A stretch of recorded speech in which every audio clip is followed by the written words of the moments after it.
दोस्तों एक बार फिर से मैं आपके लिए RBI assistant form fill up 2026 apply online process की अपडेट लेके आ चुके हैं।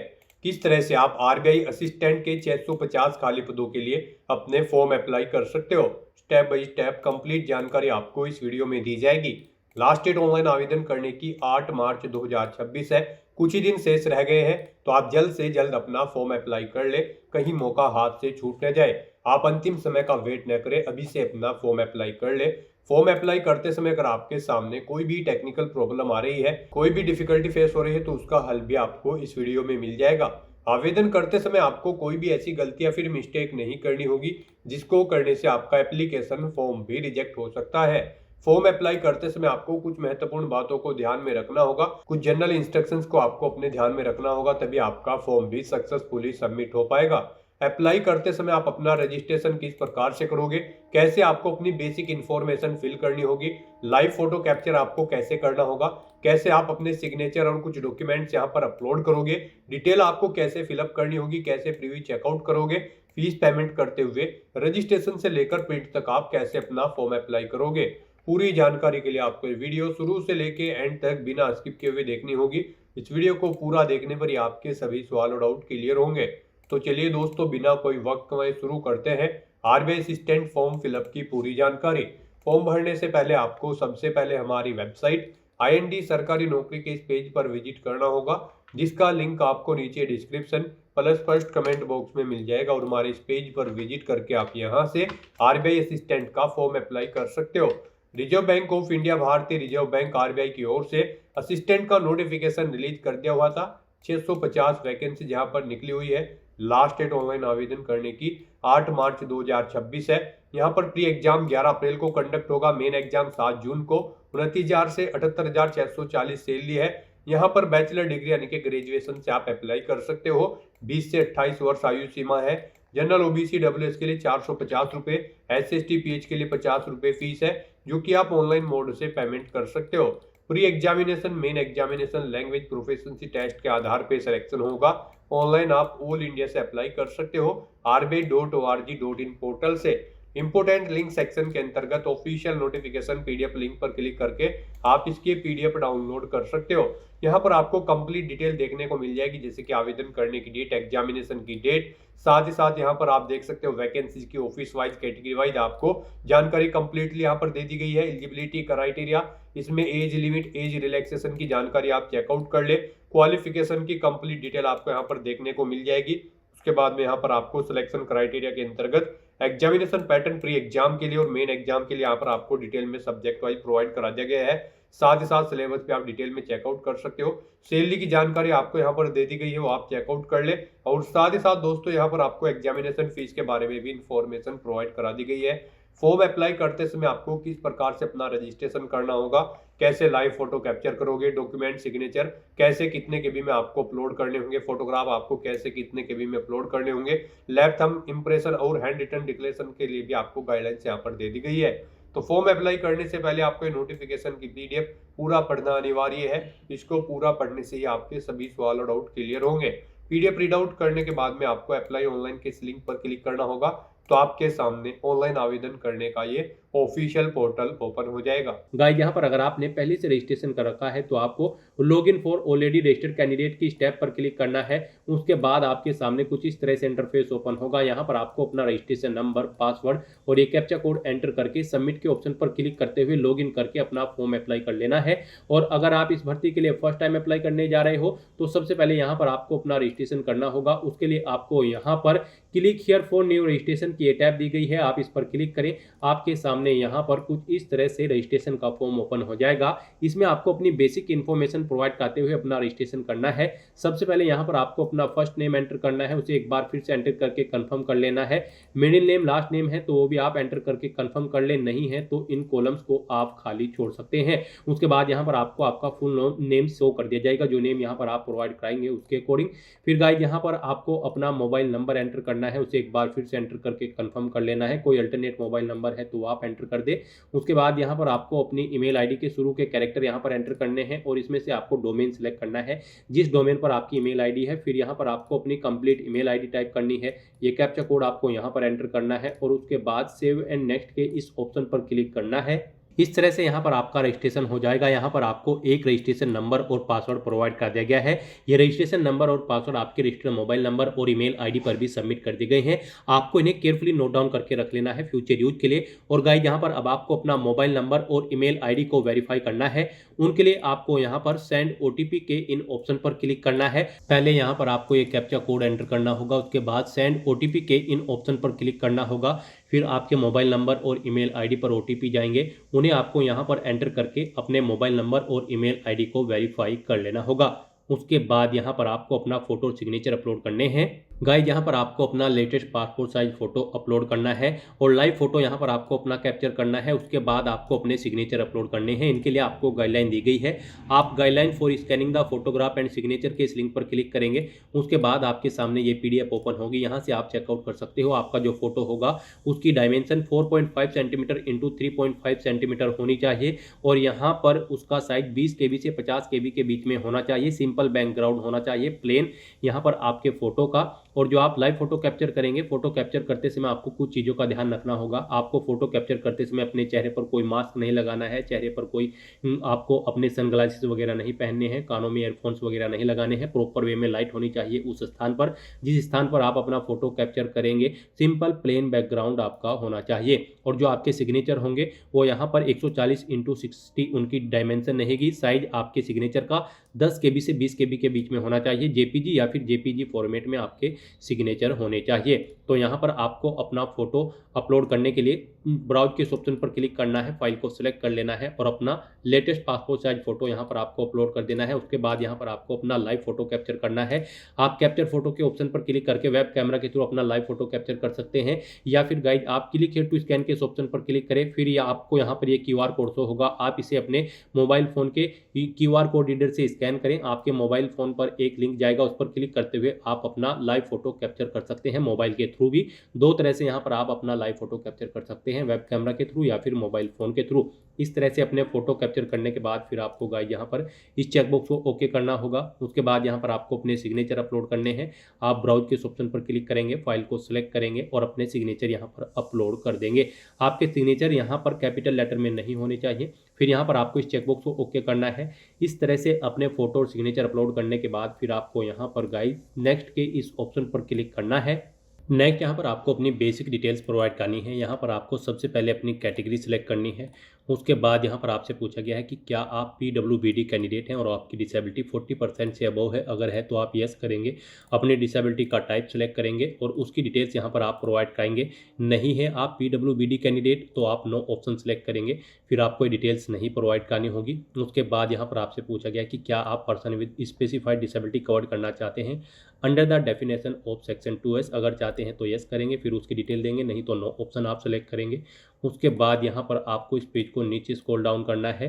फिर यहाँ पर आपसे पूछा गया है कि क्या आप EX सर्विसमैन हैं। अगर हैं तो आप यस करें और उसकी डिटेल दें, नहीं तो नो ऑप्शन आप यहाँ पर सेलेक्ट कर लेंगे। फिर आपसे पूछा गया है कि क्या आप डिसेबल्ड EX सर्विसमैन हैं। अगर हैं तो यस करें और उसकी डिटेल दें, नहीं तो नो ऑप्शन आप सेलेक्ट कर लेंगे।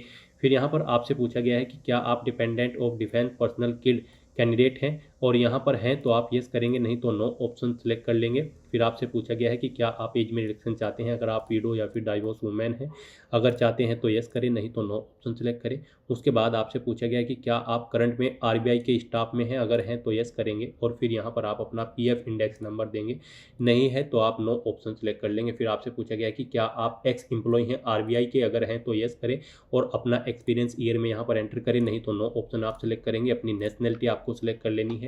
आप आधार कार्ड की वेरिफिकेशन के लिए अपनी सहमति प्रदान करते हैं तो यस करेंगे, नहीं तो नो ऑप्शन सेलेक्ट कर लेंगे। उसके बाद यहाँ पर आपको अपना आधार कार्ड नंबर देना है, पैन कार्ड नंबर यहाँ पर आपको अपना एंटर करना है। फिर यहाँ पर आपसे पूछा गया है आप यहाँ पर किस सर्कल के लिए अप्लाई करना चाहते हैं या फिर किस स्टेट या पैलेस के लिए आप अप्लाई करना चाहते हैं RBI असिस्टेंट की पोस्ट पर जॉब करने के लिए। आप अपने अकॉर्डिंग यहाँ पर लोकेशन सेलेक्ट करेंगे, जिस लोकेशन पर आप जॉब करना चाहते हैं। फिर यहाँ पर आपको अपना प्री एग्जाम सेंटर सेलेक्ट कर लेना है। उसके बाद यहाँ पर आपको दूसरा प्री एग्जाम सेंटर सेलेक्ट करना है। यहाँ पर आपको चॉइस दी गई है, आप यहाँ पर अपने 4 प्री एग्जाम सेंटर सेलेक्ट कर सकते हैं अपनी चॉइस के अकॉर्डिंग। आप 4 प्री एग्जाम सेंटर सेलेक्ट करें। फिर यहाँ पर आपको अपने मेन एग्जामिनेशन सेंटर के लिए सेंटर सेलेक्ट करना है। आप अपनी चॉइस के according main examination centre select करेंगे। इस तरह से आपको अपने प्री और मेन एग्जाम के सेंटर सेलेक्ट कर लेने हैं। उसके बाद यहाँ पर आपसे पूछा गया है कि क्या आपको प्रोफिशिएंसी है उस लैंग्वेज की जिस लोकेशन के लिए आप अप्लाई कर रहे हैं, वहाँ की लोकल लैंग्वेज आप जानते हैं, उसमें आपको प्रोफिशिएंसी है रीड राइट और स्पीक में। तो यहाँ पर आपको यस ऑप्शन सेलेक्ट करना है। वो लैंग्वेज आपको उसी स्टेट की या लोकेशन की सिलेक्ट कर लेनी है, ऑटोमेटिकली आपको शो होगी। फिर यहाँ पर आपको अपना रिलीजन सेलेक्ट कर लेना है। उसके बाद आपको अपनी डेट ऑफ बर्थ सेलेक्ट करनी है। फिर आपको अपना जेंडर सेलेक्ट कर लेना है। उसके बाद आपसे पूछा गया है कि क्या आपके जुड़वा भाई बहन हैं, अगर हैं तो आप यस करें, उनका नाम दे, जेंडर सेलेक्ट करें, नहीं तो नो ऑप्शन आप सेलेक्ट कर लेंगे।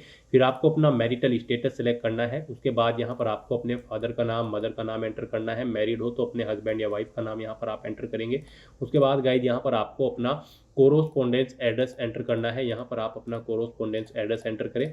फिर यहाँ पर आपको अपना परमानेंट एड्रेस एंटर करना है। और अगर आपका परमानेंट एड्रेस आपके कोरोस्पोंडेंस एड्रेस के अकॉर्डिंग सेम है तो आप यहाँ पर इस चेकबॉक्स को ओके कर देंगे, same as address for correspondence. Automatically आपका परमानेंट एड्रेस आपके कोरोस्पोंडेंस एड्रेस के अकॉर्डिंग यहाँ पर फिल हो जाएगा। उसके बाद यहाँ पर आपको अपना जीएसटी इनवॉइसिंग एड्रेस सेलेक्ट कर लेना है। जिस एड्रेस पर आप इस भर्ती प्रोसेस के दौरान कम्युनिकेट करना चाहते हैं वो एड्रेस आप सेलेक्ट करेंगे। फिर यहाँ पर आपको अपने बैंक अकाउंट की डिटेल देनी है। यहाँ पर आपको अपना नाम एंटर करना है, बैंक अकाउंट होल्डर का नाम, बैंक अकाउंट नंबर यहाँ पर आपको अपना एंटर करना है। फिर यहाँ पर आपको अपना बैंक अकाउंट नंबर एक बार फिर से एंटर करके कंफर्म कर लेना है। बैंक और ब्रांच का नाम देना है। अकाउंट का टाइप आपको यहाँ पर सिलेक्ट करना है। फिर यहाँ पर आपको अपने बैंक का आईएफएससी कोड एंटर कर देना है। उसके बाद यहाँ पर आपको आपकी कैटेगरी के अकॉर्डिंग एप्लीकेशन फीस का अमाउंट देखने को मिल जाएगा।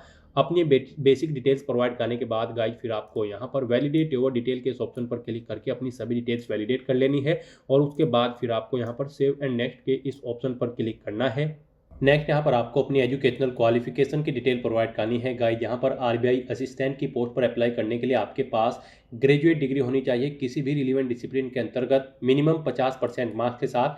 और आप जिस लोकेशन के लिए अप्लाई कर रहे हैं उस लोकेशन की लोकल लैंग्वेज आपको आनी चाहिए, उसमें आपकी प्रोफिशिएंसी होनी चाहिए रीड राइट और स्पीक में। तो यहाँ पर अब आपको अपनी क्वालिफिकेशन की डिटेल देनी है। सबसे पहले यहाँ पर आपको अपनी ग्रेजुएशन की डिटेल देनी है। आपको बताना है आपने ग्रेजुएशन किस में की है, इनमें नहीं है तो आप अदर ऑप्शन सेलेक्ट करके यहाँ पर देंगे डिटेल। अगर आपने बीए कर रखा है मान लीजिए, आपको फिर पासिंग डेट यहाँ पर सिलेक्ट करनी है। मार्क्स की परसेंटेज आपको एंटर करनी है, कितने % मार्क्स आपने ऑब्टेन किए हैं। यूनिवर्सिटी का नाम देना है। फिर आपको बताना है आपकी फर्स्ट क्लास है, सेकंड है या फिर पास आउट है, आप अपने अकॉर्डिंग ऑप्शन सेलेक्ट कर लेंगे। उसके बाद अगर आपने कोई पोस्ट ग्रेजुएशन या फिर प्रोफेशनल क्वालिफिकेशन कर रखी है तो उसकी डिटेल भी आप सेम ऐसे ही यहाँ पर प्रोवाइड कर सकते हैं। फिर यहाँ पर आपसे पूछा गया है कि क्या आपको पीसी पर वर्ड प्रोसेसिंग की नॉलेज है, अगर है तो आप यस करेंगे। और आप यहाँ पर फिर अपनी कंप्यूटर की नॉलेज की डिटेल देंगे, नहीं है आपको कंप्यूटर की नॉलेज तो आप नो ऑप्शन सेलेक्ट कर लेंगे। उसके बाद यहाँ पर अगर आपको एक्सपीरियंस है तो आपको अपने एक्सपीरियंस की डिटेल देनी होगी।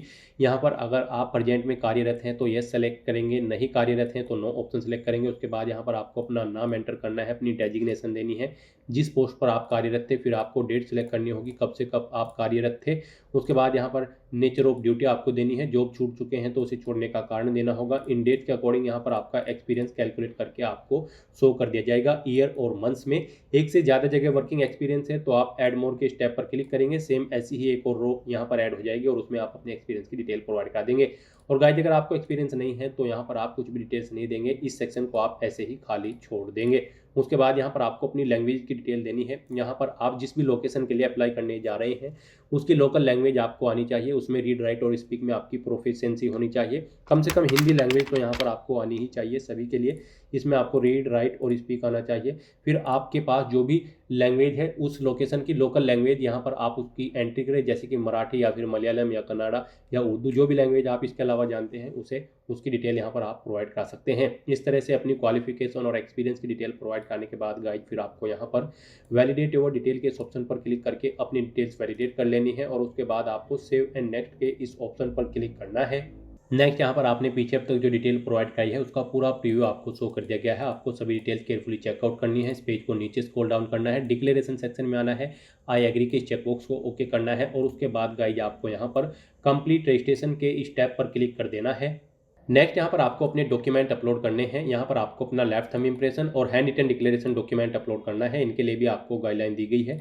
आपको यहाँ पर गाइडलाइन फॉर डॉक्यूमेंट अपलोड के इस लिंक पर क्लिक करना है। आपके सामने यही PDF ओपन होगी, यहाँ से आप चेकआउट कर सकते हो। आपका लेफ्ट थंब इंप्रेशन 20 KB से 50 KB के बीच में होना चाहिए।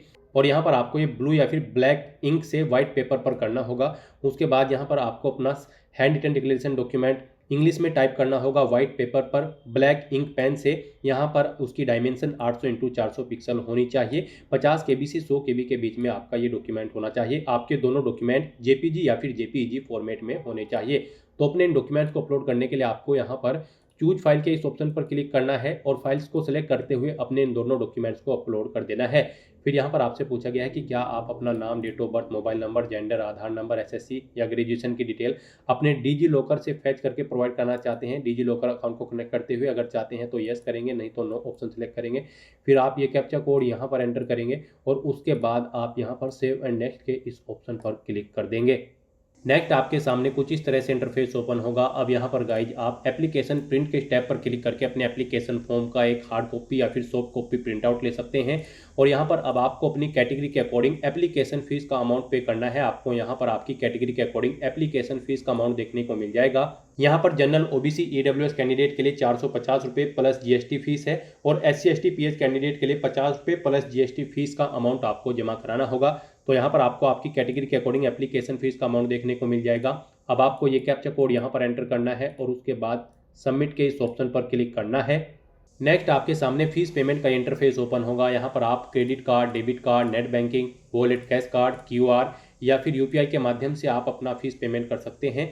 यहाँ पर UPI ऑप्शन अगर आप सिलेक्ट करते हैं तो इनमें भी आपके पास मल्टीपल ऑप्शन हैं। इनमें से आप कोई भी ऑप्शन सिलेक्ट करते हुए अपना फीस पेमेंट कर सकते हो अपनी UPI ID एंटर करते हुए। और अगर आप QR ऑप्शन सिलेक्ट करते हैं तो फिर आपको यहाँ पर मेक पेमेंट के इस ऑप्शन पर क्लिक करना है। उसके बाद प्रोसीड विद पेमेंट के ऑप्शन पर क्लिक करना है। फिर आपके सामने कुछ इस तरह से इंटरफेस ओपन होगा। यहाँ पर आप अपनी UPI ID एंटर करें और मेक पेमेंट के ऑप्शन पर क्लिक करते हुए अपना फीस पेमेंट कर दे। या फिर गाइज आप यहाँ पर क्लिक हेयर टू स्कैन के इस ऑप्शन पर क्लिक करें। ये QR कोड आपको शो होगा, आप इसे अपने UPI से स्कैन करें और अपना फीस पेमेंट कर दे। सक्सेसफुली फीस पेमेंट करते ही यहाँ पर आपके एप्लीकेशन फॉर्म की सभी टास्क कंप्लीट हो जाएगी, आपका फॉर्म सबमिट हो जाएगा। उसके बाद आपको अपने एप्लीकेशन फॉर्म का एक हार्ड कॉपी प्रिंट आउट ले लेना है फ्यूचर यूज के लिए, फ्यूचर रेफरेंस के लिए। तो दोस्तों ऐसे आप RBI असिस्टेंट की इस भर्ती के लिए अपने फॉर्म अप्लाई कर सकते हो बिना कोई मिस्टेक किए हुए। आज की इस वीडियो में बस इतना ही। आई होप ये वीडियो आपको पसंद आई होगी। अगर पसंद आई हो तो इसे लाइक और शेयर करें। चैनल पर नए हो तो इसे सब्सक्राइब कर लें। Thanks for watching.